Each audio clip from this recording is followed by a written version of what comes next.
Hello and welcome to this activity. Now, be prepared because during this activity we are going to get a little bit surreal. What does it mean to be surreal? I hear you ponder. What is surrealism?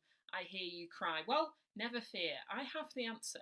Let's have a quick jaunt back through history to find out a bit more about what surrealism is. Now, surrealism is a cultural movement. That means it involves lots of different art forms.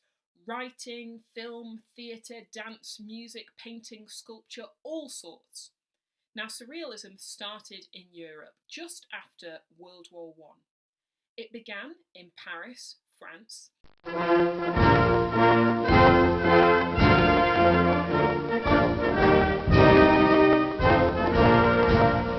And then it spread all around the world. Now, across the different forms of surrealist art, they all have certain things in common, whether it's music or painting or literature. The first thing you often find in surrealist art is strange or unexpected juxtapositions. A juxtaposition is when you put two things next to or alongside each other. Another one is non sequiturs, which is where one thing doesn't seem to really follow on from the other. And the final thing you often find in surrealist art is the element of surprise.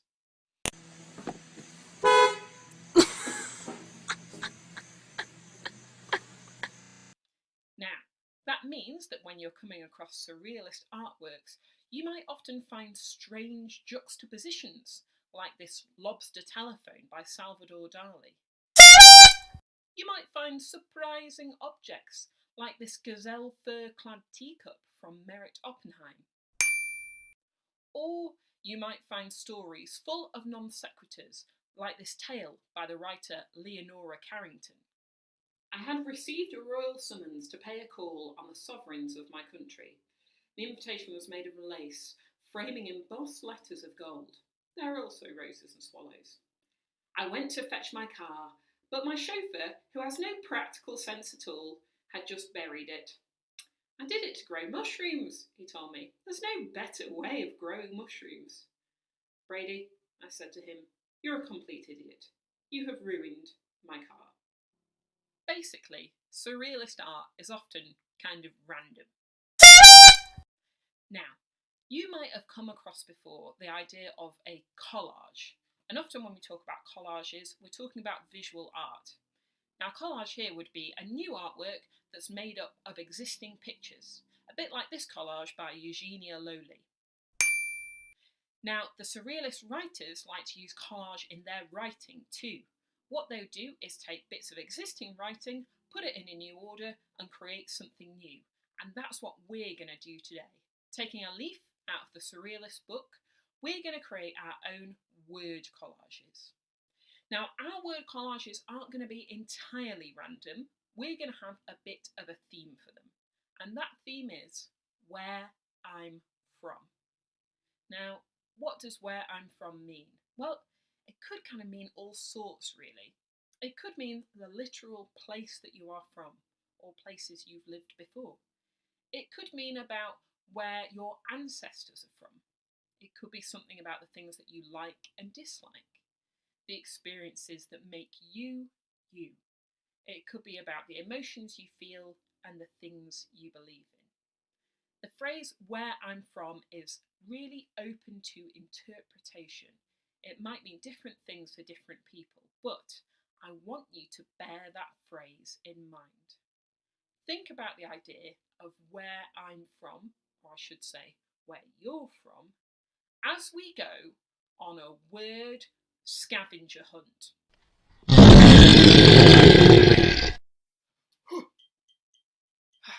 Well, I hope that you are fully prepared for this word scavenger hunt like I am, because it is quite a serious business.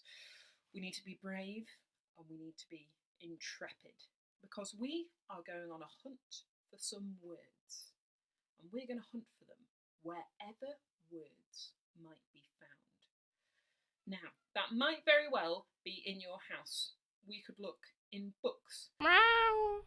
magazines, newspapers, crosswords, junk mail, on the backs of cereal boxes or toothpaste tubes.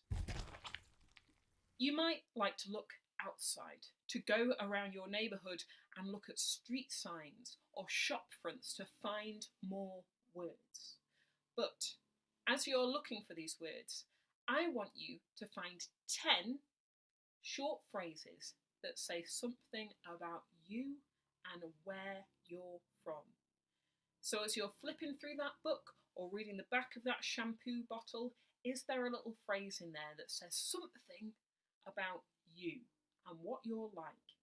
Now, because we are creating surrealist art, this could be quite a vague connection. It might be a bit weird, it might be a bit random, it might not make sense to anyone else. It might not even really make sense to you. But on your scavenger hunt, I want you to collect 10 phrases that say something about you. So to do that, you're of course going to need something to write with, like a pen or a pencil, and something to write on, like a notepad. Okay, have you got that? Right, I'm ready to go hunting. I hope you are too. Pause the video now and I'll see you when you've collected those 10 phrases. Strong, balanced, savoury flavour. Unreachable, disengaged, remote, forever caught up in his research and his work. Starchy centre. The purpose of publicity is to make the spectator marginally dissatisfied with their present way of life.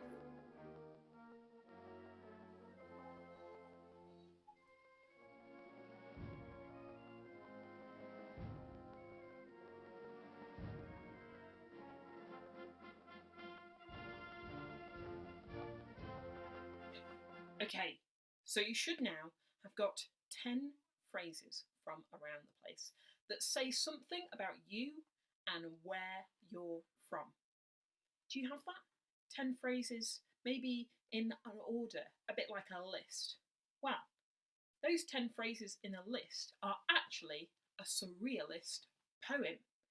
In fact, you might even be so specific as to call that a found poem. Found poetry is poems that's made from existing words around the place that the writer, that's you, has reassembled into something new. Now, just by creating that list, you've written your own poem. But you might like to do a little bit more at this stage if you want to. You might like to rearrange some of those lines. You might like to expand some of them. You might like to tinker with them a little bit. You could make them rhyme. Or you could add a repeating phrase at the start of each line, like I am from. It's up to you, but you have now created your own surrealist poem under the title of Where I'm From. Congratulations. Now, we would, of course, love to see these poems. You could email them to us here at Grimm&Co. You could put them on social media, tagging us at Grimm&Co. Or if you're in one of our established writing groups, you could upload them to your Seesaw journal. It is up to you, but we would love to revel in this surrealism with you. Thank you so much for scavenging with us today, and we'll see you soon.